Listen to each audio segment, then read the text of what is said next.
Hey, everybody. I'm Stuart Suskin. I am a private mediator doing statewide practice and co-creator along with Deputy Chief Judge David Langham for this series of Meet the Experts. Today, we're going to be doing a deep dive into expert witnesses and doctors' depositions. And I'm privileged to have Judge Grindle as our moderator. And the reason why I point that out is because he is one of my three go-to judges, along with Judge Sancerni and Jeff Jacobs, to formulate different topics and speakers. And during one of our emails exchanges, he said, I think a really good topic would be expert witnesses, doctors' depositions, and I will volunteer to be the moderator. And I thought to myself, you know, when a judge creates the topic and wants to be the moderator, that's a message to attorneys and claims professionals that you ought to be paying attention. So I think this is going to be a really interesting program.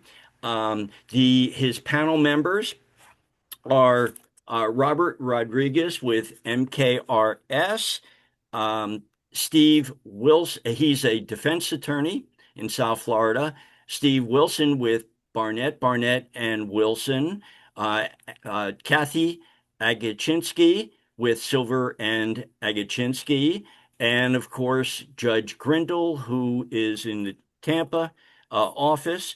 Uh, CLE numbers will be posted at the end of the program. For you claims professionals that are in attendance, please contact Tanya Griffin or Stacy Hosman with Hosman Associates, the administrators of WCCP, for instructions on how to obtain CEU credits. And I think with that, Judge, educate us on expert witnesses. Oh, great. So I'll tell you, I'm really excited about today. I think this is going to be a lot of fun. When we had our prep session, I really enjoyed the speaking with the panelists about their approaches to taking medical depots. All of them, of course, are at the at the one of the at the highest level in terms of experience and quality of work. I know I've done depots with two of them and read plenty from the third. So I think this is going to be a really hopefully helpful uh, uh, program. And the impetus, I think, was oftentimes I'm getting people putting in records, just putting in records without depo, which is certainly legal and in some cases proper, but oftentimes I notice that the medical records are really bad for one side and good for the other, and oftentimes I'm kind of surprised that there was no depo taken to try and explore those issues. Um, and so just to kind of to take this starting from the beginning, we're gonna start talking about preparation, things to do. Eric's on, Death. Dad, can you turn on your mute? So the first thing is that we're going to talk about preparation, and for me, one of the things I always wanted to make sure of is not only that I had the doctor's file, but that I had records from multiple sources, usually as many as I could find. So, for example, the doctor's office, the carrier, a nurse case manager, and oftentimes I would find that I got different things from each source, and oftentimes that could be revealing or helpful in preparing either the direct or the cross. So and please, this is not a disrespectful thing, but I'm probably going to refer to the panelists by their first name just because I've known them for so long. Let's start with you, Steve. When you've got a stack of records, what are you looking for? Well, I think the critical records are the factual history that of the accident and the mechanism of injury. Those things are always important. The intake forms, there's a lot of unmined gold in intake forms that most of the times we do not get unless we specifically request them.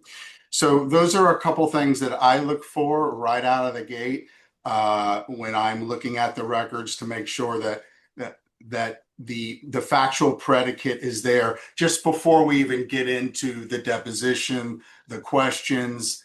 And one thing, just jumping back, when I do a deposition, I do it not for the purpose of trying to hit a home run with the doctor or to get him to change his opinion or anything like that. As a younger lawyer, I certainly tried to do that, and more often than not, I failed. But the legal standard for expert versus expert is obviously a judge can accept the opinion of one expert over the other. So my whole goal in preparation and doing these depositions is simply to get the judge to accept my expert, for my expert to be more believable and to have that opinion accepted. And then all of the other things that we talk about with the medical records come into it. Okay. Kathy, and anything that you're looking for that when you're doing your initial discovery? Yeah, well, to comment upon what Steve just said, I think we should all go in with the understanding that the doctor knows the medical better than we do in terms of the condition, the injury. What I try to do is make sure that I know the records far better than the doctor does.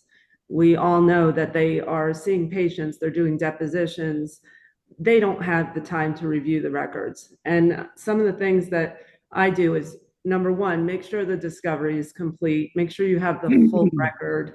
There's lots of text, emails. I mean, you need to go through everything, make sure you have the factual background that is accurate. And one thing I think people maybe don't put enough emphasis on is other records, the history in other records. The doctors tend to only look at their own records, and certainly you can impeach them with parts of records that they haven't reviewed. And what I find incredibly helpful in a lot of situations is the physical therapy records. You have a wealth of information, complaints so let's just say the doctor saw the patient on one day and the physical therapist has seen them 4 times that week. So they say they've never had that complaint, but then the physical therapist has, a slew of complaints that the doctor's not talking about. So mostly I'm going into, make sure that if I don't want their opinion and that I'm sure that it's understood they don't have a proper foundation. Robert, anything to add on this issue? The only thing I can add is that your questions are going to be as good as your preparation and the records that you have.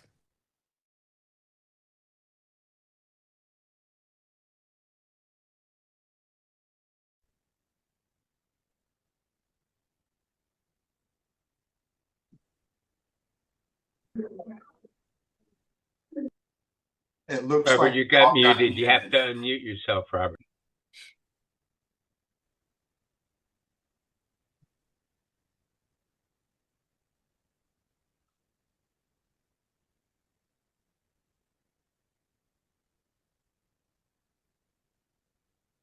Stuart, you muted Kathy and Robert. Yes, I did. Let me, okay, hold on. And the judge, I've got you muted. Okay, hold on.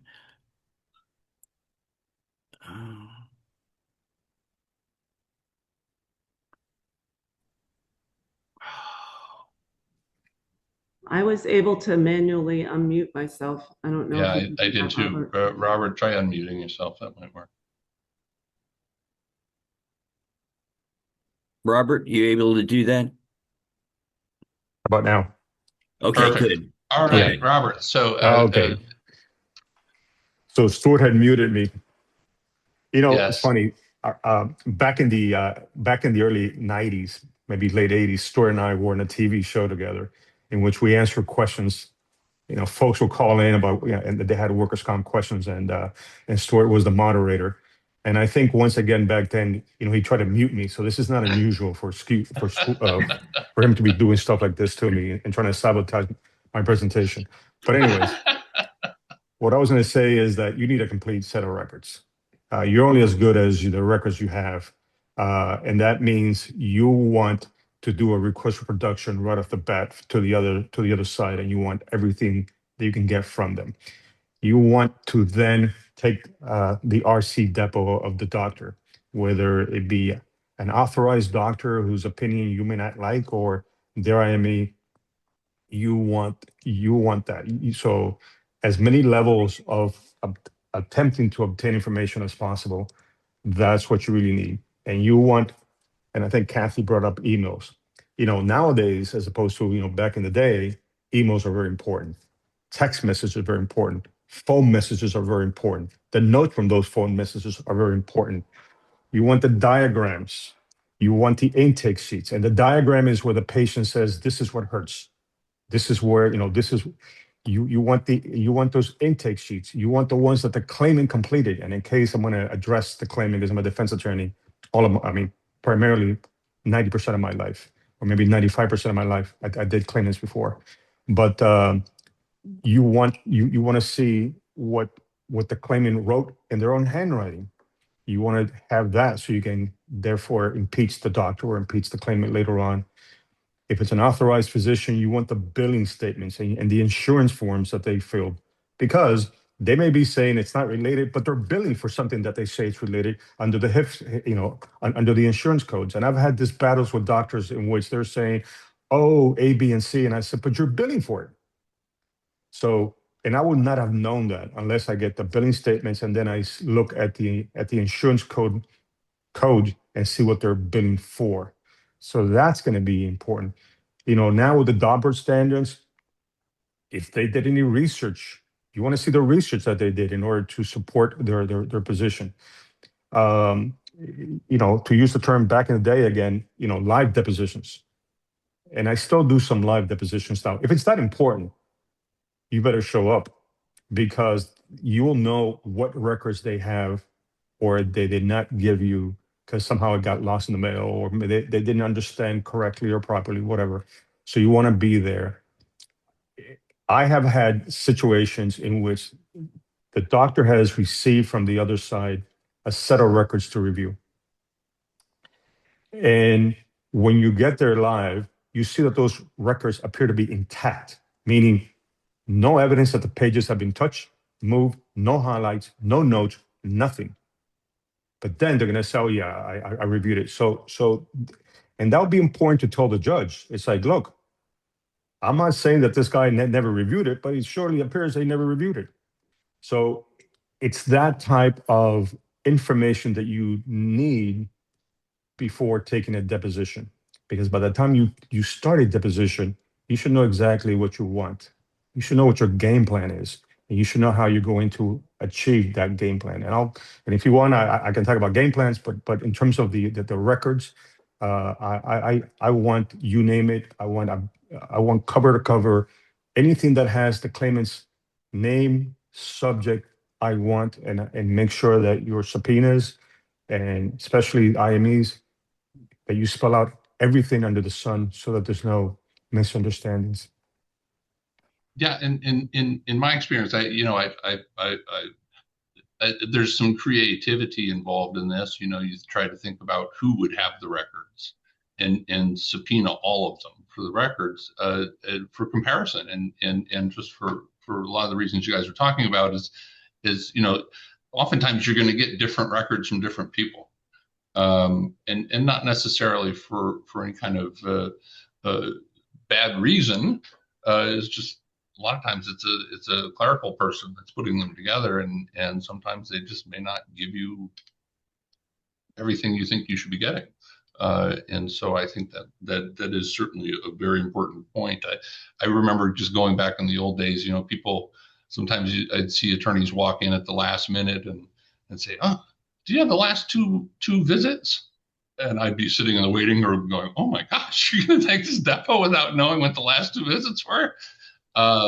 So I think that is certainly very important. Well, let me just add, Judge, that discovery should end before you walk into that deposition. Yeah. If you think that you're going to now engage in discovery in the middle of the deposition, you're not as prepared as you should be. If you find out something that you did not know, you should know about as much as you're going to know before walking in, and anything else is going to be lack of preparation. Judge, something I like to do is also do a request to produce for conference summary letters. Oftentimes, those letters are not in the doctor's file. They just basically sign it and send it back. So, those are important, obviously, for the opinions and the dates that they're given. So that's something I like to do as well. Yeah, and I'm just going to add in that getting the doctor's CV prior to the deposition is probably a good idea, especially with a very significant case. If you want to take a look at the articles that they've written, sometimes they have opinions that don't necessarily correlate with what's in the report. So very important. And that's kind of a good lead in terms of so one of the other things I wanted to talk about that I think would be helpful for people is not only reading the records but researching your expert. I think we all, and again, this is kind of a creative aspect of the practice in terms of finding things and where to look, and what types of things to look for. Kathy, you mentioned the CV. Maybe if you could expound on that a little bit. What types of things have you found in the doctor's CV that have been helpful, or what types of things are you looking for? Well, again, I like to look at articles that they've written. They have a wealth of information. Generally speaking, I find that the doctors that we utilize have form reports, and they know what we're looking for as attorneys, but they haven't gone back through their articles to see if there's any contradictions. So that's one thing. Certainly you can look at the Florida Department of Health and license verification, make sure the credentials that they are espousing in their CV are in fact true. A lot of the doctors that we utilize, the judges know, they've known for years. But every once in a while you get an expert in on an injury or condition that is not that typical, and that's really important, not only for your own edification on the subject matter, but to make sure that they're being truthful. And Robert, sources that you use to research the doctor, or ways that you do it? In terms of researching, I research the participants, not the doctors. The participants even includes the judges. Sure. Because nowadays we have the ability to, we have a brand new world in front of us with all this information that we did not have before through artificial intelligence. So the ability to research the association between doctor and judge, doctor and attorneys is critical. We have this free portal that includes all of the judicial orders. And that free portal, in combination with the ability of AI system to scrape the system, gather the information, and provide predictive platforms in which you can say, not only has this doctor ever been before this judge, well, what's the outcome? What's the analysis that the judge put in? in order to come to the outcome.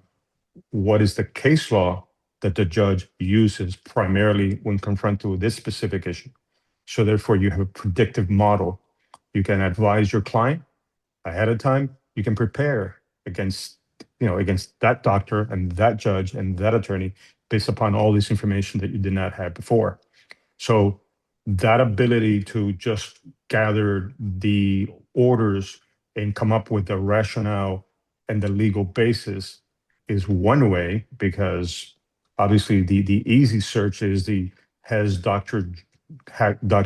X been before Judge Anthony, let's say, and how many times has he ruled for or against and why? And sometimes it's not the judge, it's the lack of evidence. For example, if the other side cannot combat the opinions of the judge, well, then the opinions of the doctor, then the judge has almost kind of, it's kind of a little bit more limited. But all of that combination, all of that is going to be one of the keys to knowing where to go. I mean, of course, that's in addition to the research that you said. Has this doctor ever been reprimanded? How have they opined in multiple other matters, not just in comp, but outside of comp? And again, you have this world of every single civil case out there in which this doctor has testified, and the basis. So if you can walk into a doctor's deposition and you have evidence of 30 other prior testimonies regarding the gold standard issues or testing, they better apply the same standards to your case. If not, you can impeach and or at least weaken their position. But criminal records, and I know that recently we had a doctor who appears to be has some issues. That's going to be important.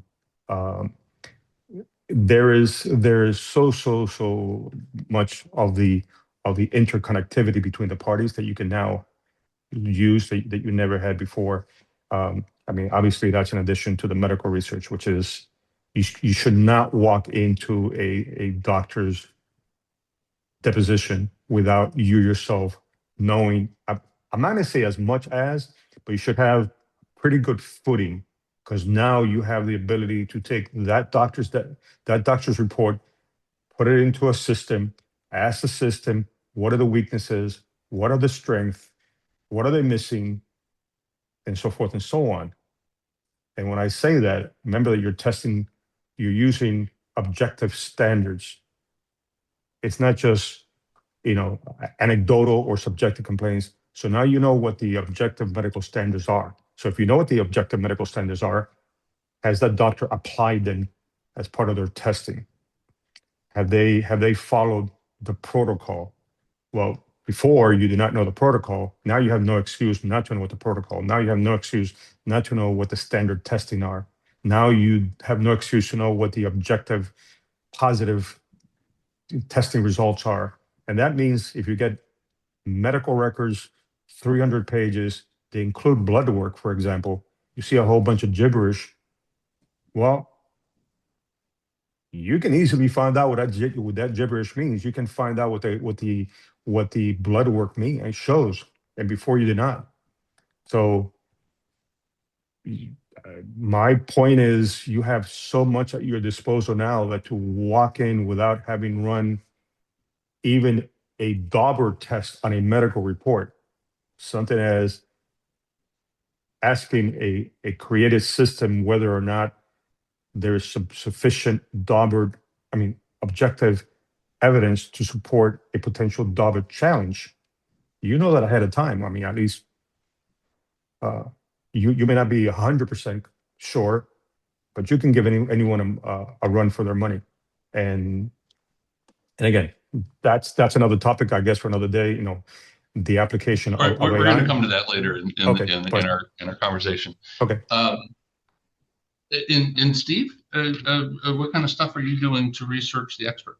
Well, I would say the same thing as Robert. My number one criteria is to virtually read every DOA order there ever is with that doctor and that particular judge for the same things. I want to see if they were accepted, if they were not accepted, importantly, why they were not accepted, why they were accepted. I think it's critical to understand the doctors and how the judges view the doctors. So that's kind of minute one for me. And then obviously the CV, what I look for, have they done a peer-reviewed paper on that particular causation issue perhaps, or have they not? And utilize those things in your cross-examination. Again, my goal is simply to have the judge believe my doctor over their doctor. And I want to do everything I can to support my doctor's opinion and lessen their doctor's opinion. So again, that's how I would do it. DOA to me is a gold mine. There's a never-ending trove of treasure there.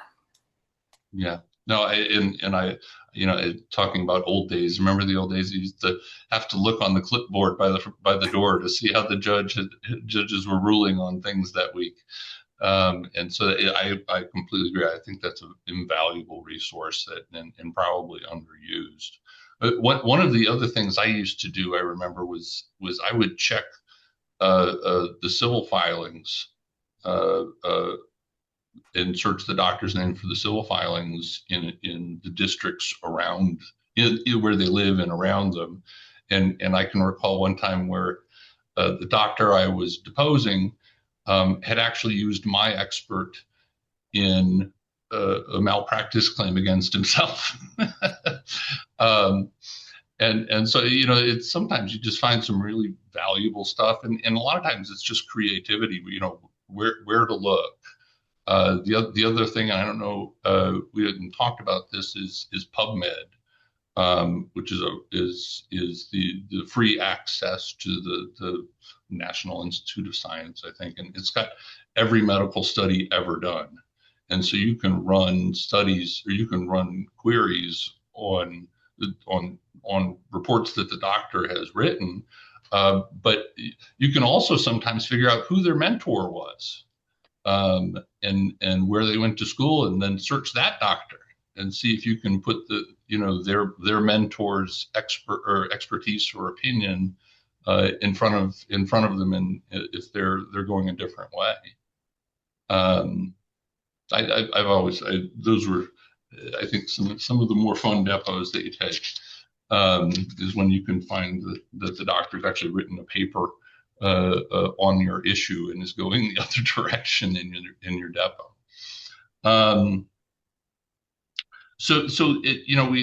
Robert had brought up something that was actually next on my list, and that's to understand the medicine.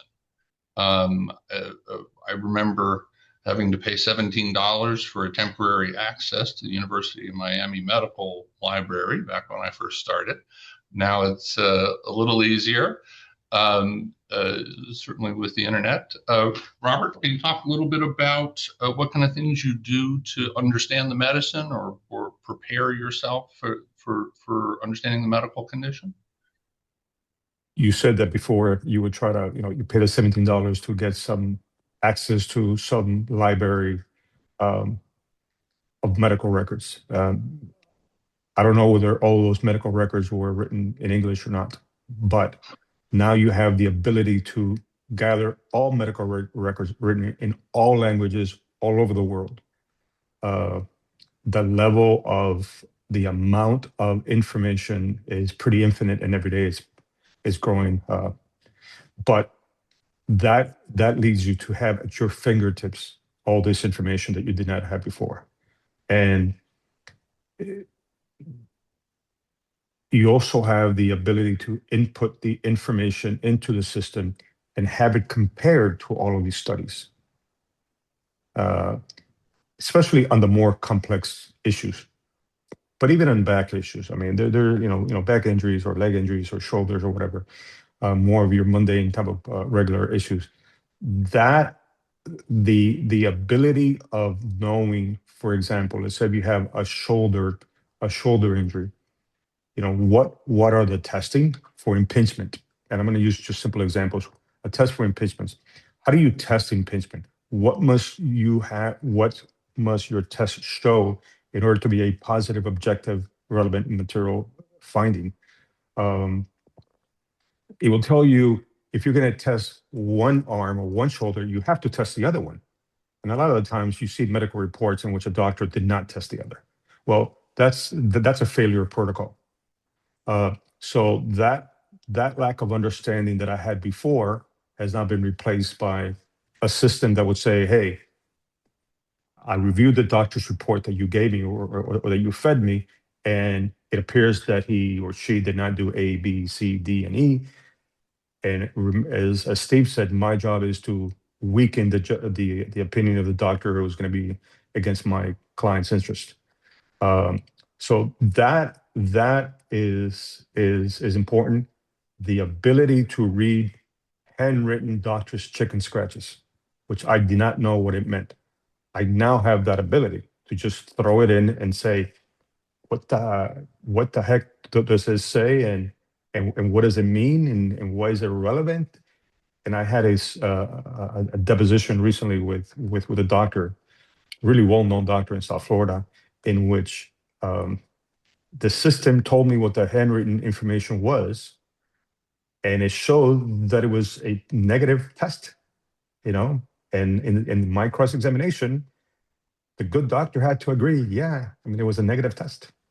So that kind of, and you kind of gain the respect of the doctor because you can see as he kind of smirked and smiled, almost like, you got me.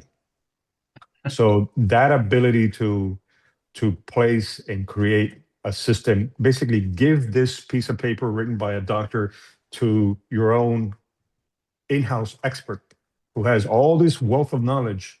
If you can do that, you'll be way ahead of the game in terms of preparation and understanding the medicine. Because as I stated earlier, the doctor knows the medicine better than you do. No question about it. But you can detect the weaknesses in their positions because you have someone who may be even more knowledgeable than the doctor is on the topic of medicine. And that's not me, but it's the system. So, many of the doctors have to concede that, yes, that, this is the standard. So doctor, what you're saying is the standard is A, B, and C, and you did A and C, but not B. B was never done, correct? Yes. Okay. I have now weakened his position. And you're mentioning the system. I know that you're kind of at the top in terms of tech knowledge. Is there a particular AI platform that you use for these kind of medical understanding issues? In my particular case, I'm running 5 different platforms. Wow. Because remember that what you want is you want accuracy. You don't want just hallucinations and garbage.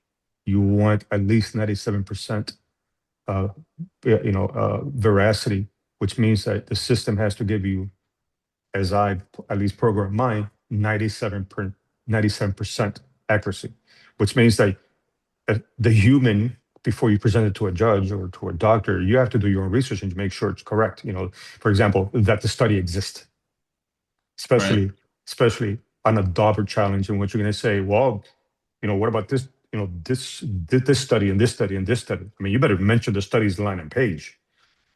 So I run 5 different platforms because I cross-reference so that at the end I have one solid. And of course, some are stronger in the law component.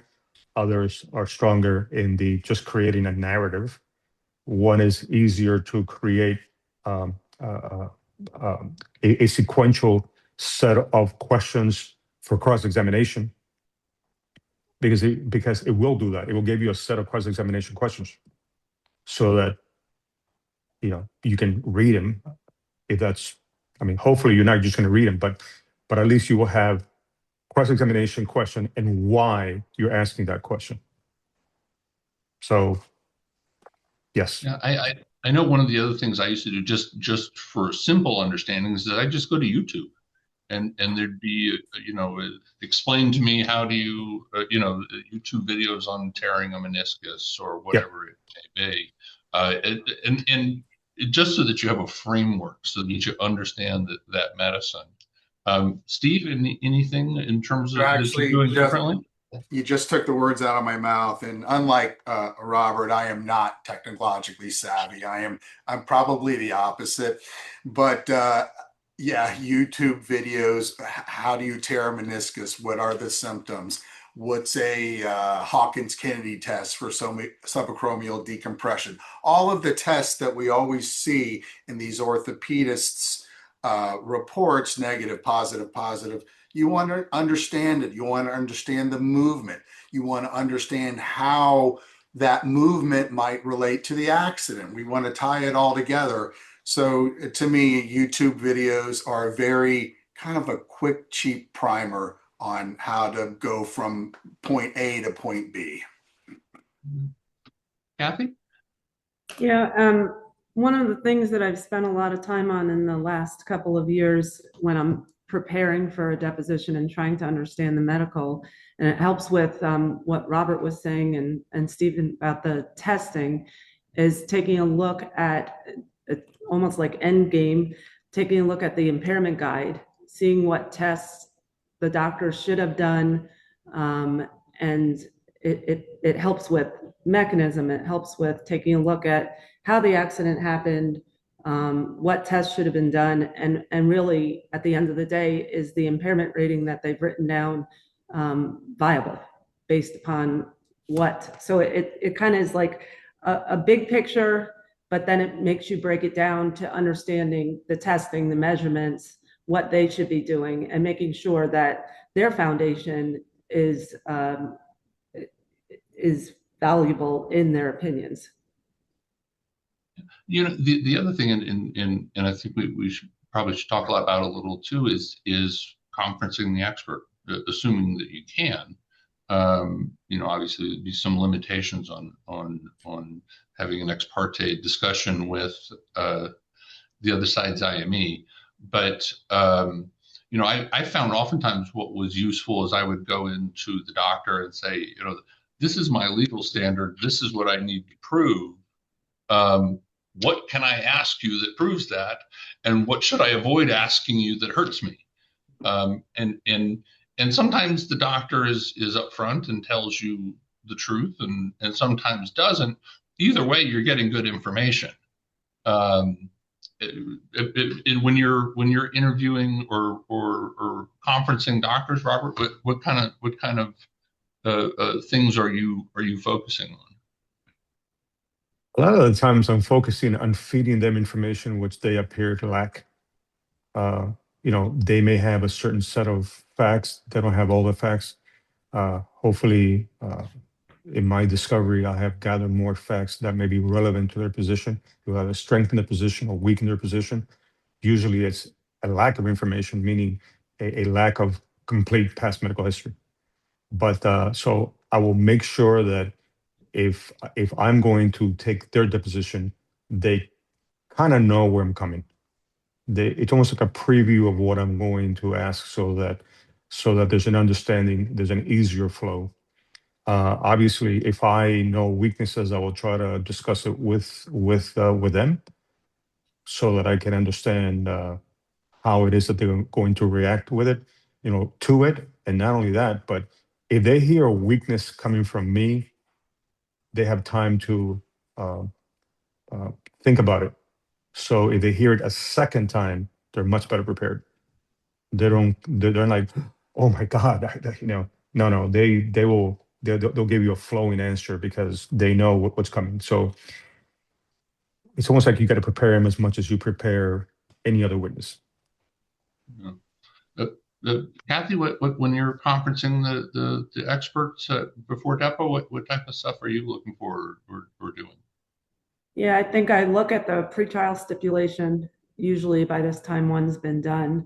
Make sure that the doctor understands how, well, in my perspective, from my standpoint, I'm a claimant, so how defense is going to come at them, so that they are thinking along those lines. And really, same thing, mechanism of injury, make sure they understand, and so that if somebody's coming in to poke holes at them, you know, they already understand where their deficiencies might be so that they can fill it in. Okay, Steve? I would say the same thing. I try to focus in a conference on actually the weaknesses in my case, because in general, the doctor's given you a good opinion already. And I do like to discuss, hey, well, there might have been this pre-existing condition or another factor that might potentially weaken his position. I like to show them the contrary medical reports. Hey, here's this doctor saying something exactly opposite. What do you think about that? And maybe jumping a step forward, I like to bring out the weaknesses in my case on my direct examination so that the doctor will have already considered the potential negative things out there and will have an answer for it rather than Mr. Rodriguez on cross, putting these records in front of him saying, you didn't know this, you didn't know that. I want my doctor to be prepared and I want to take the wind out of the sails. So when I focus on a conference, it's really more, how's it going to hurt me more than how's it going to help me? And Judge, if I can ask Sure, add this, sure. just because you have a nice, pretty report from a doctor that you love and use, doesn't mean that you should not run that report through the same stringent analysis, looking for weaknesses. Kind of change hats and say, how can I hurt this doctor? So when you have a conference with him, you're not going to say, let me just, let me show you, what I would do to you if I was in the other side, in the hopes that Right. that will resolve. So just do not accept your own doctor's opinions blindly and say, okay, great report. Let me take his depo on direct, ask him, hey, doctor, do you agree with your own statements? Yes, I do. Okay, love you, thank you. And move on, because now comes the storm. So you better bring the storm ahead of time and Yeah. go through the same, putting this doctor through your own, hardcore testing.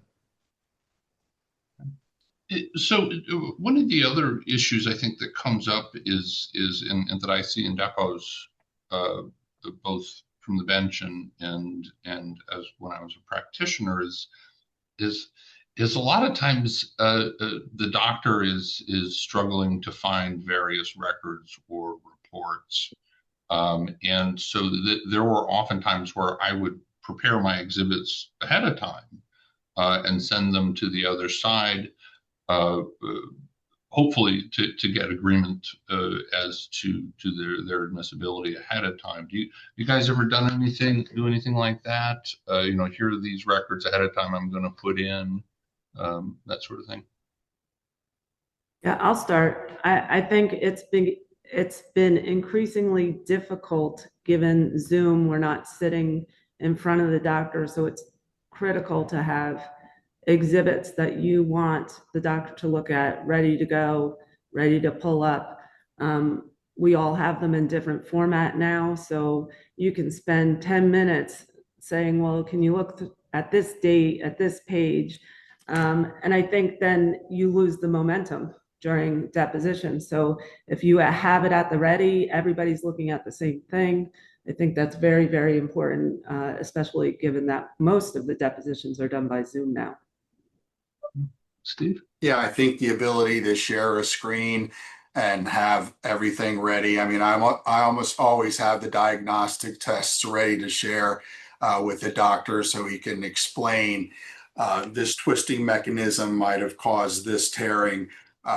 Again, very basic stuff, but it's important to have it all ready to not waste the time and lose the momentum. Robert? If it's your own doctor, the records you send, you bait stamp them so that you can say, look at page number 43 or 69 or whatever it is. It's a whole lot easier. Now, that's it if it's your own doctor. If it's not your own doctor, I have never sent ahead of time copies of what I'm going to cross-examine you with, because as soon as you receive something from me saying I'm going to cross-examine you with this, you're going to now spend the night looking for why am I doing this. So it's a matter of just having everything ready on Zoom and being familiar with Zoom, and that's something else.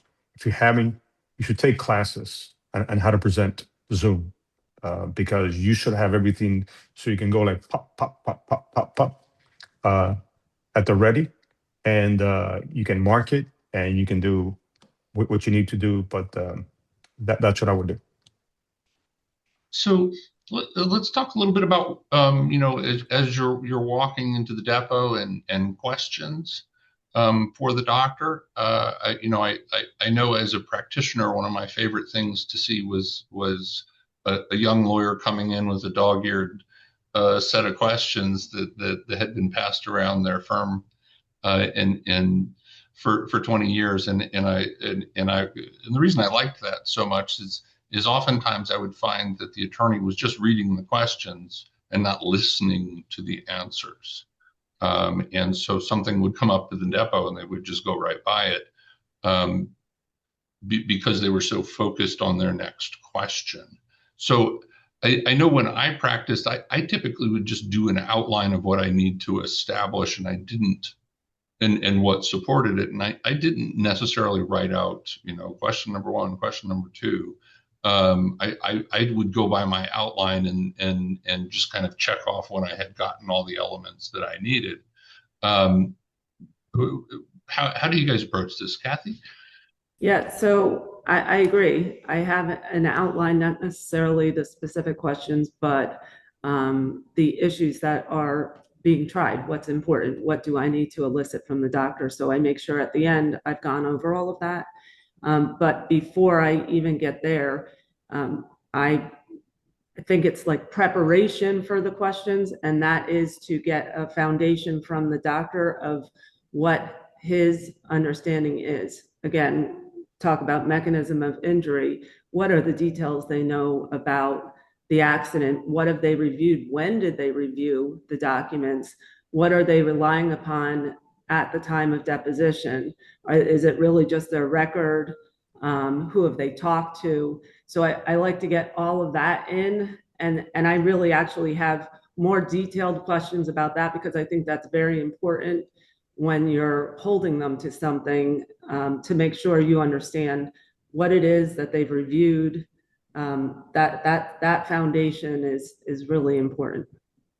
Yeah. I remember one of the things that when I was preparing for Depo is you have to decide early whether you're going to try and lock the doctor into his or her records or not, and so oftentimes would ask, do you remember the claimant? Do you remember? Are you relying completely on your records for your testimony today? If you're trying to lock them in, and then not ask those questions when you're trying to fill in something that maybe is not in the records.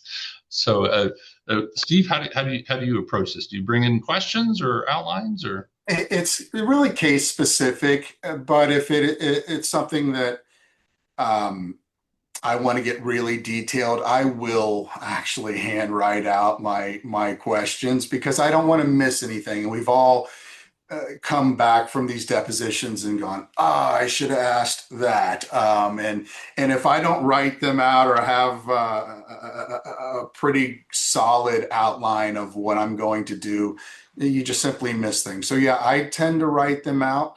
And we all have our own pattern. I intend to generally factual history, establish causation, establish treatment, establish major contributing cause. I really kind of walk the doctors through a logical sequence of asking these questions, again, just to tell my story and get to a believability factor where it all makes common sense. So yeah, in general, I do write out my questions. Robert? It's a hybrid. Certain questions you have to ask. There are certain questions that you have to, either to the admission of records or MMI or reasonable medical probability. Certain questions you have to, or the introduction of records. Sometimes you ask the question and you never introduce the actual records. So there are certain things that you have to either remember, or as you get older, you must write those questions down, even if it's redundancy, even if you ask 1,000 times. But those are the minority of the questions. In the preparation, you ask someone, why are you going to depose a doctor? And they say, because I'm going to discredit them. Okay. So what you have done is you told me what your end goal is, but now the question is, have you created your own skeleton outline as to how you're going to get from point A to point Z, which is discredit? And that's what I don't see. I don't see this. I see the end, but I don't see well, you're going to discredit him how? And now give me just, so discredit is the heading or the subject. Give me subheadings. I'm going to discredit him because lack of medical records, improper medical history, which is one category. The other one's a separate category. Improper testing, that's another category.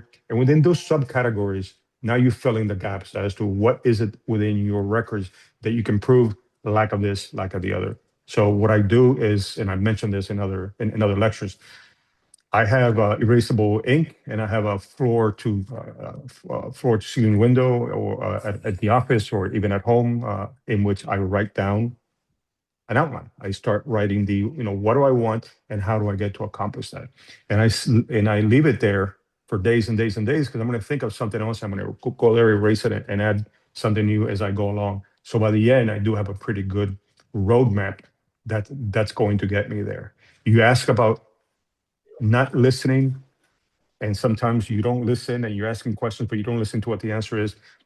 I get the question as, why in your depots do you have another person from your office sitting to those depots? Well, that person's job is to take down notes while I'm asking the questions, so that I'm not bogged down writing down notes and I don't miss anything. But the only questions that I do write down are the important ones, or the highly technical medical ones, which the system is going to provide me. Because those are, if the doctor is going to challenge you on the medical field, or if you're going to challenge them, then you better be ready about, this test and what the results are, and blah, blah, blah, blah, blah, or this study, and then have that information at your fingertips. But that is more of, separately created, which I then incorporate into my whole presentation. And I know from having taken depots with your associates that they always carry in the same case to my doctor's depots. You want to tell what that is and why you make them do it? That is subject to either termination or public ridicule, and that is if you better know the standards for the introduction of records.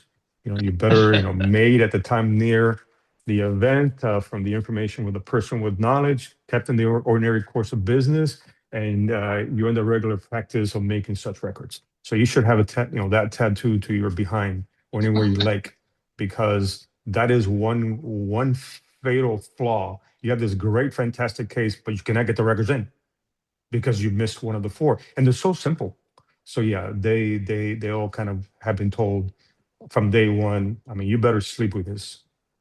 It better be memorized. I should be able to stop you in the hall and ask you, what are the 4 prongs? You better go 1, 2, 3, 4. So we are getting close on time, and this is probably a topic that we could have a very interesting and fun discussion for days at a time. But so I think I'd like to kind of end on before, and we'll take some questions people have them. Behavior during deposition.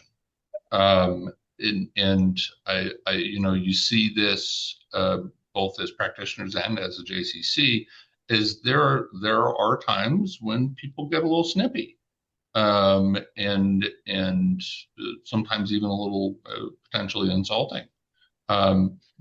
Steve, what is your approach from a professionalism standpoint when you're in depot with an expert? Well, personally, I never think you get anywhere being snippy or snotty to someone. It just doesn't serve your purpose. I'm sure we've all gotten irritated with doctors, particularly when we think they're being less than credible.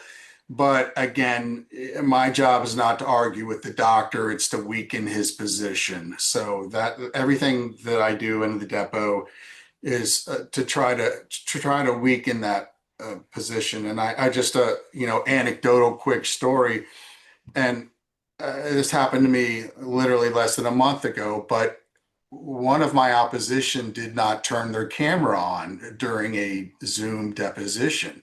And it was presumably of what you might call their doctor.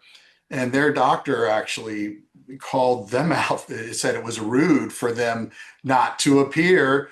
They were a black box. And let's just say that he conceded a lot more on cross-examination than I ever thought I was going to get when I took the depo. So all those little things can help and matter.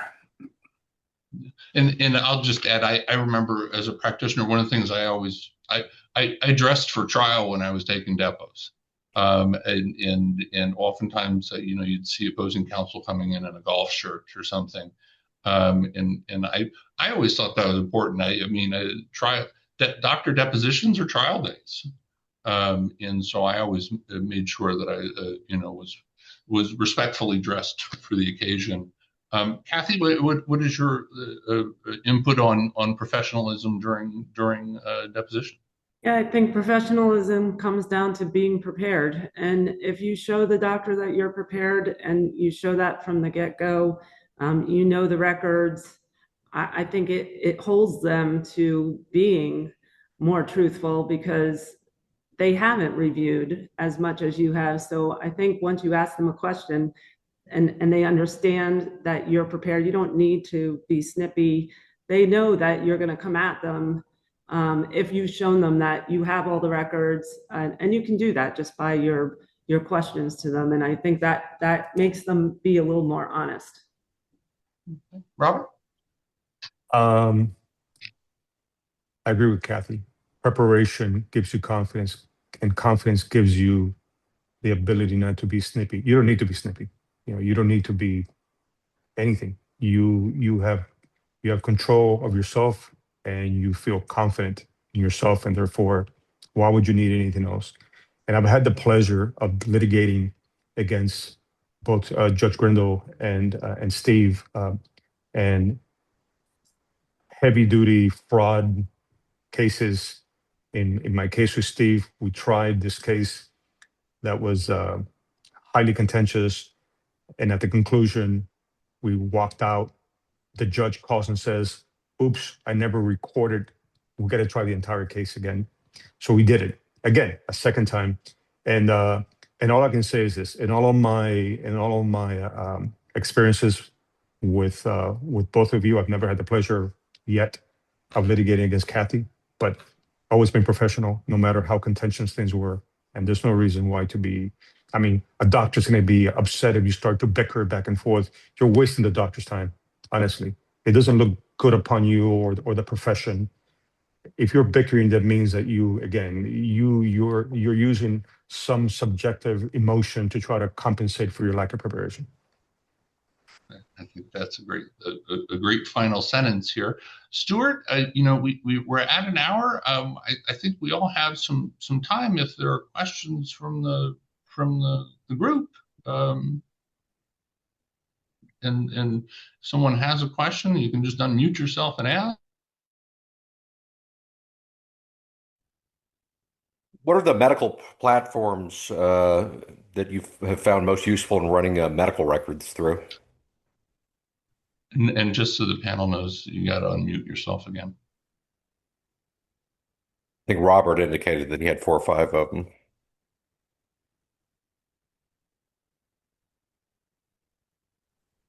There we go. Yeah, you can use Perplexity or Claude.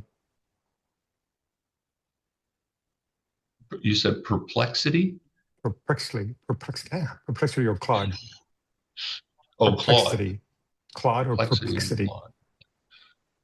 Yeah. Those are the ones. But again, listen, you have multiple platforms. It's all going to be as you prompted, as you guided, and as you kind of teach them.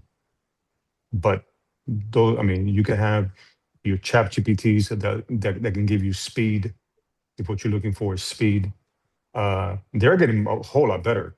If you try ChatGPT now as opposed to when it came out, let's say, a few months ago or a year ago, it's not the same animal any longer. It is much more sophisticated, and it's going to continue to be much more sophisticated. Okay. Stuart, you got any other questions coming Well, in? let me see. Can you see me? I No. can't see me. Okay. Nevertheless, I had actually two questions. What is your take on speaking objections? And maybe that's for you, Judge. How do you take those when the attorneys go on, feeding the doctors with information, which is, obviously they're putting words in their mouth. So that's my first question. So, it kind of always depends on the case a little bit. I think as a general practice, speaking objections, you should not do. I mean, the rules say you should not do that. As a practitioner, there were from time to time that I did that.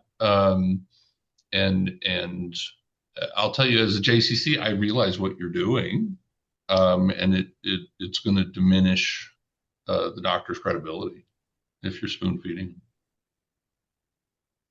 Either of the attorneys have any comments on it? Kathy, you're on mute. There you go. Yeah, so I mean, from a practical standpoint, you're sometimes in these depositions, and most often there are depositions to be used at trial. So, if I agree, speaking objections are not looked upon highly, but if you have an attorney that is feeding the doctor inaccurate factual scenarios, I think it's really important to make sure that you make your objection very specific. Again, a judge is going to be reading these, and I know we have the opportunity at trial to revisit some things, but if it's not properly objected to at the time, it can have a different effect in the totality of the presentation of evidence. So that's my only, with speaking objections, I will make a more specific objection if the doctor, we're trying to elicit testimony and the doctor is being fed inaccurate information. And I know as a practitioner, there were depots that I suspended to have the judge rule on it, on the speaking objections to get them to stop. I mean, I've certainly done that. It's just one of those, you kind of have to develop a feel for the depot you're in, I think, sometimes. I have a And Stuart, you question. said you had two questions. Oh, hey, Rob, how you doing? Good. Rob Krebs has a question that could help me out. Hold on a second. I gotta get this noise off. Do I see Sousa sneaking around behind you anywhere? No, he was before. Okay, so it's cross-examination of a doctor who clearly is not on the cross-examiner's side, and you start with fairly benign, pleasant questions, and the doctor will not give you a yes or no, and immediately starts just talking and trying to, dissuade you from asking questions by supporting the direct testimony, even though you're just asking him, like, do you see a lot of workers' comp patients? And he goes on and on. You can't, how do you deal with an obvious doctor situation where you can tell right away he doesn't want to legitimately let you cross him, like Robert talks, how he's so prepared, but this doctor's not going to answer those kind of specific detailed questions. He won't say yes, he won't say no, he's going to dance around everything you say and talk, and that's it.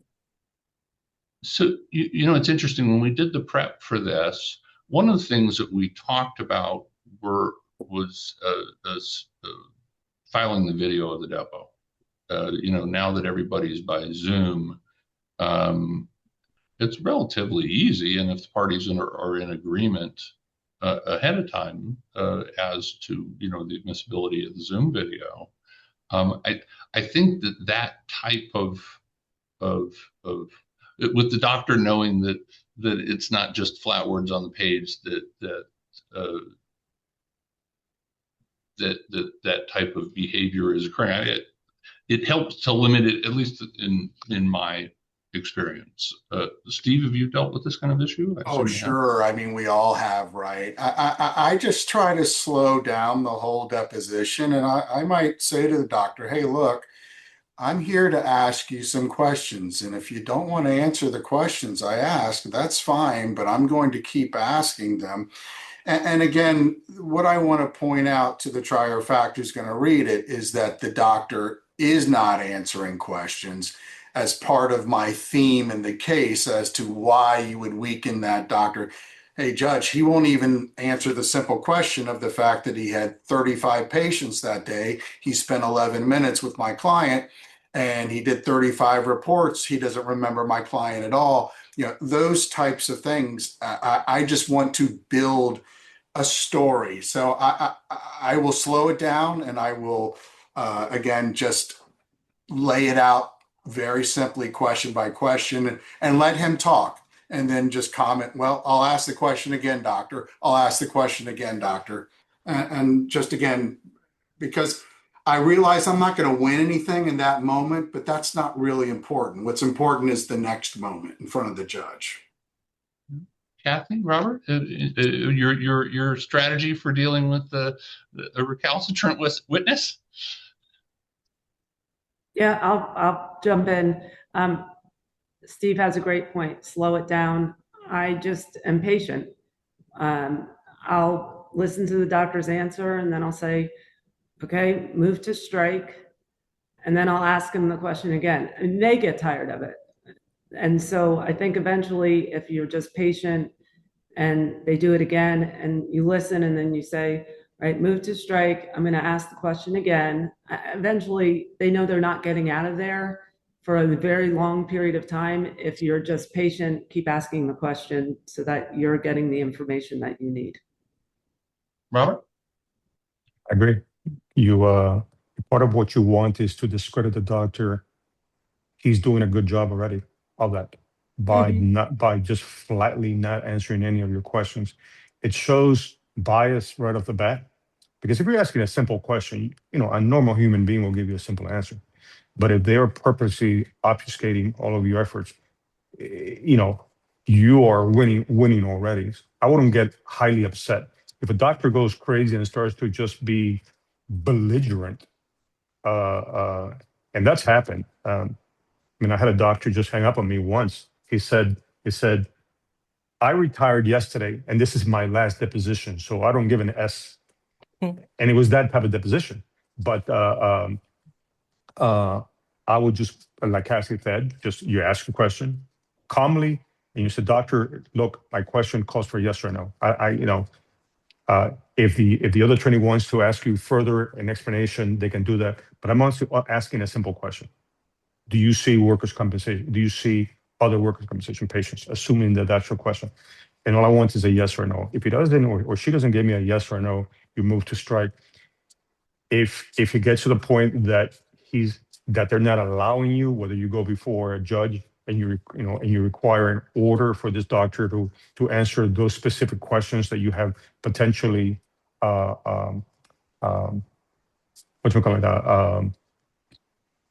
forget the term, but that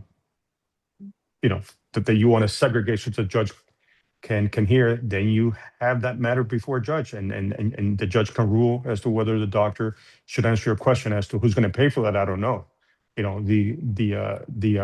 retake, but it's kind of already showing that the doctor is highly biased. And why?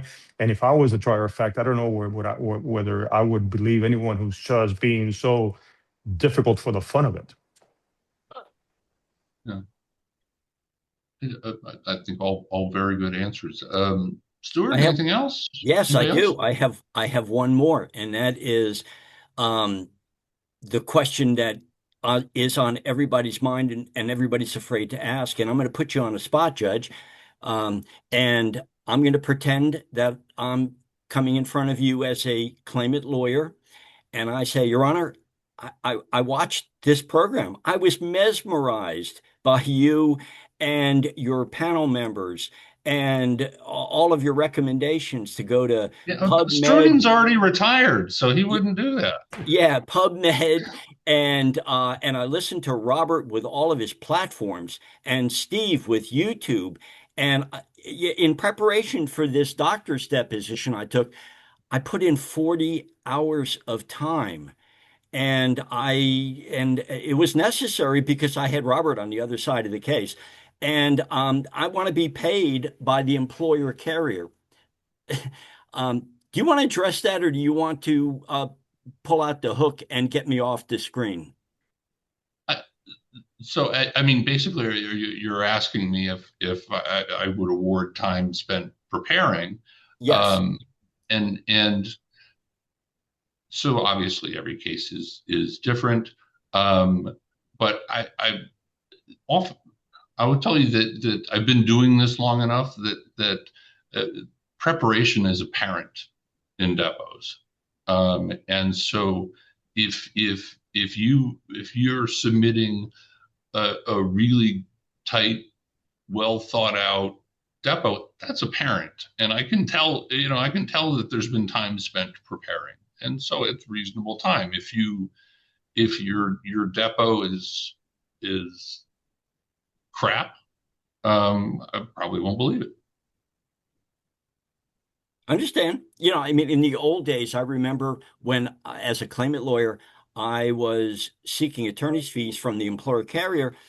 And if I put in more than 3-4 hours of time on a deposition, the defense lawyer jumped all over me. How could you possibly put in that much time? But, times have changed. And as you can see, the proper way to prepare for a deposition is to go through all these steps. So I guess we're in a different era. I guess It's funny. It kind of reminds me of a fee hearing I had one time, and the defense attorney was cross-examining. He's saying, you have all this experience. I only spent an hour getting ready for depo, and you spent 10. How is that possible? And I think I gave a pretty effective answer, and I said we're doing different things to prepare. I guess, Stuart, the question is not just whether the judge is going to award fees, is whether a carrier is going to pay for defense to be that thorough. That too. Because the art, and I was mentioning this the other day, is the art of being a trial attorney is somewhat evaporating. To use the term back in the days again, and I used to hate when the older attorneys used to say that, but we had highly skilled trial attorneys because trials were fairly common. So now we're taking all these other, settle, let's try less cases because it's not cost effective. So that art has to be kept alive, and but that takes money. This heavy preparation takes a lot of time and a lot of effort and a lot of experience and a lot of other factors, and compensating for all that time is going to be important. And going to trial and doing a good job and knowing the rules of evidence and the rules of comp and the rules of civil procedure and all those other rules and the statutes also takes a lot of time and experience. So hopefully there's a value, and everyone sees on both sides that there's a value to what we do, and there's a value to being a good attorney rather than a super adjuster whose goal. And by the way, a super adjuster is just an attorney whose job is just to move everything towards settlement, or a trial attorney. So it's almost a choice between a super adjuster or a trial attorney. I've always wanted to be a trial attorney. I have never, and I will never be a super adjuster. And I'll tell you, having done both defense and claimant, and I suspect Steve can probably echo this, is one of the advantages of being claimant's attorney is your time is your own, and you can spend whatever time you need or want to spend on an issue, whereas when I did defense work, that was in the back of my mind. I'm not going to get paid for any of this because they're going to cut my bill. And so I think there is from a preparation standpoint, something of an advantage to being a claimant's attorney in the situation, because you can determine how much time you're going to spend without having to worry about getting your bill cut by, one of these AI services. So. And Stuart, just to jump in, I think one thing to answer that question is the more specific on the actual type of research you did, what platforms you used, will help you ultimately prove that time in front of the judge. Well, before we close, because we have 88 people still listening to us, does anyone have a question? Sheriff, nothing? Nothing today. Great program. Thank you, Judge, Robert, Kathy, Steve. It was very informative. We appreciate your time and your wisdom and your information with regard to AI. Thank you, everybody. Have a great weekend. Thank you. Thanks. It was a lot of fun. I really enjoyed it. Really was. Thank you. Thanks, Stuart. Thank you. Bye-bye.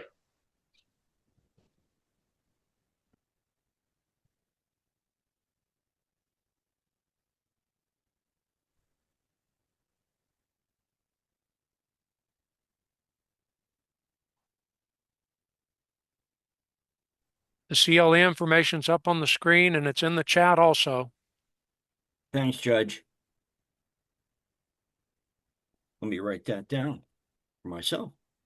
That is 2602998N.